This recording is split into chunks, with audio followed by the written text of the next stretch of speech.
السلام علیکم ورحمۃ اللہ وبرکاتہ۔ حضرات محترم، آج کی ویڈیو کے اندر ہم 11ویں شریف کے حوالے سے گفتگو کریں گے۔ جیسے کہ آپ تمامی حضرات کو معلوم ہے کہ یہ پیر پیرا میر میرا شاہ جیلا سیدنا غوث اعظم رضی اللہ تعالیٰ عنہ بڑے پیر صاحب کا مہینہ چل رہا ہے، اور اس مہینے میں اکثر لوگ 11ویں شریف کی فاتحہ کرتے ہوئے نظر آتے ہیں۔ کچھ لوگ 11ویں شریف پر لنگر کرتے ہوئے نظر آتے ہیں، اور کچھ لوگ 11ویں شریف پر غوث پاک کے نام کا بکرا کرتے ہوئے نظر آتے ہیں۔ تو میں یہ دیکھ رہا ہوں ابھی ان دنوں کے اندر کہ جو غیر مقلد وہابی بد عقیدے ہیں وہ یہ کہتے ہوئے نظر آ رہے ہیں کہ جو حضور غوث پاک کے نام کا بکرا کیا جاتا ہے اس کا کھانا حرام ہے، اور وہ ایسا ہی ہے کہ جیسے مندروں کے اندر گرجا گھروں کے اندر جو بلی دی جاتی ہے جانوروں کی، جیسا ان کو کھانا ہے ویسا ہی اس کو کھانا ہے۔ جس طریقے سے وہ حرام ہے اسی طریقے سے یہ بھی حرام ہے۔ تو آئیے اسی ویڈیو کے اندر ہم یہی سمجھتے ہیں کہ کیا جس طریقے سے وہ حرام ہے کیا اسی طریقے سے یہ بھی حرام ہے۔ حضرات محترم، یاد رکھیے گا کہ جتنے بھی بد عقیدے ہیں، چاہے وہ غیر مقلد وہابی اہل حدیث ہو، چاہے اور دوسرے بھی مکاتب فکر کے لوگ ہوں، یہ لوگ ہمیشہ جو انفارمیشن دیتے ہیں وہ آدھی ادھوری دیتے ہیں۔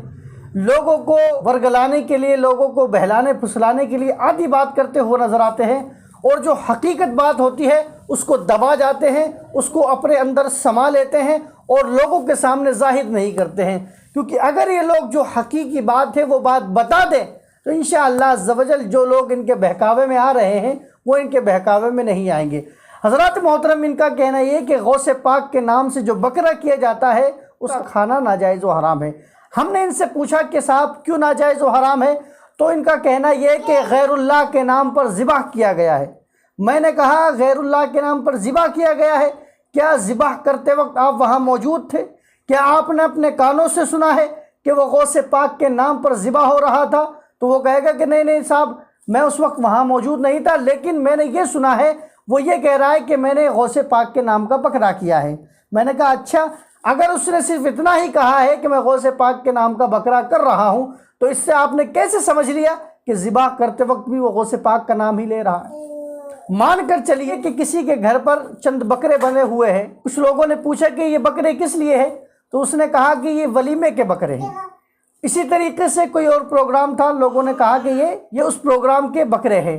اب آپ مجھے بتائیے، کیا یہ کہنا کہ یہ ولیمے کے بکرے ہیں یا یہ کہنا کہ یہ کسی اور پروگرام کے بکرے ہیں، تو کیا یہ کہنے سے وہ ناجائز و حرام ہوگا؟ یاد رکھیے گا کہ کوئی بھی گوشت اس وقت تک حرام نہیں ہو سکتا، حلال جانوروں کی میں بات کر رہا ہوں، کوئی بھی گوشت اس وقت تک حرام نہیں ہو سکتا جب تک کہ ذبح کرتے وقت اس کے اوپر اللہ کے نام کے علاوہ کوئی اور نام نہیں لے لیا گیا ہو۔ مان کر چلیے کہ کسی نے بکرا ذبح کیا اور اللہ کا نام نہیں لیا، کسی اور کا نام لے لیا، حرام ہو جائے گا۔ کسی اور کا تو چھوڑیے، آپ ذبح کرتے وقت اگر کسی نے رسول اللہ کا نام بھی لے لیا تب بھی وہ حرام ہو جائے گا۔ حضرات محترم، یہ جو غوث پاک کے نام کا بکرا ہوتا ہے، یہ ہوتا کیا ہے وہ سمجھ لیجئے کہ ایک آدمی بکرا لے کر آتا ہے اور اس کو ذبح کرتے وقت اللہ ہی کا نام لیتا ہے۔ کس کا نام لیتا ہے؟ اللہ اکبر کہہ کے وہ ذبح کرتا ہے، اور اللہ کے علاوہ کسی کا نام نہیں لیتا ہے۔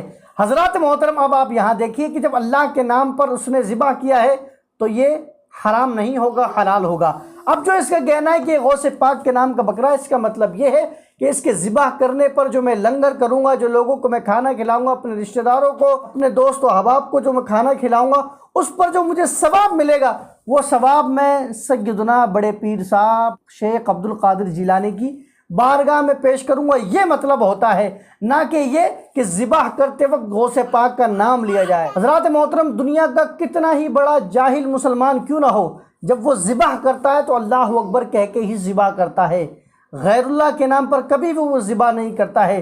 حضرات محترم، یہ جو لوگ بد عقیدے ہیں یہ صرف گمراہ کرتے ہوئے نظر آتے ہیں۔ اب آپ مجھے بتائیے کہ جب اللہ کے نام پر ذبح کیا گیا تو وہ حرام ہوگا یا حلال ہوگا؟ ظاہر سی بات ہے کہ حرام نہیں ہوگا، وہ حلال ہوگا، بالکل حلال ہوگا۔ اب جو اس کے اوپر اصالہ ثواب وہ کر رہا ہے غوث پاک کی بارگاہ میں یا کسی کی بارگاہ میں، تو یہ ایک اچھا عمل ہے، کوئی برا عمل نہیں ہے۔ لوگوں کو کھانا کھلانا اچھا عمل ہے، لوگوں کی مہمان نوازی کرنا یہ ایک اچھا عمل ہے، کوئی برا عمل نہیں ہے۔ تو حضرات محترم، ان بد عقیدوں کی بات میں آنے کی ضرورت نہیں ہے۔ الحمدللہ جس طریقے سے آپ 11ویں شریف کرتے ہیں یا چھٹی کرتے ہیں اور اس کے اوپر جو جانور ذبح کرتے ہیں، اللہ کے نام پہ کرتے ہیں تو اس میں ناجائز و حرام والی کوئی بات نہیں ہے، بے شک یہ حلال ہے، اور اس پر آپ کو اور جو بھی یہ کرتے ہیں ان کو تمام کو یہ ثواب ضرور ملے گا۔ اللہ تعالی ہم تمام لوگوں کو بدعقیدوں سے محفوظ مامون عطا فرمائے۔ واللہ تعالی عالم۔ السلام علیکم ورحمۃ اللہ وبرکاتہ۔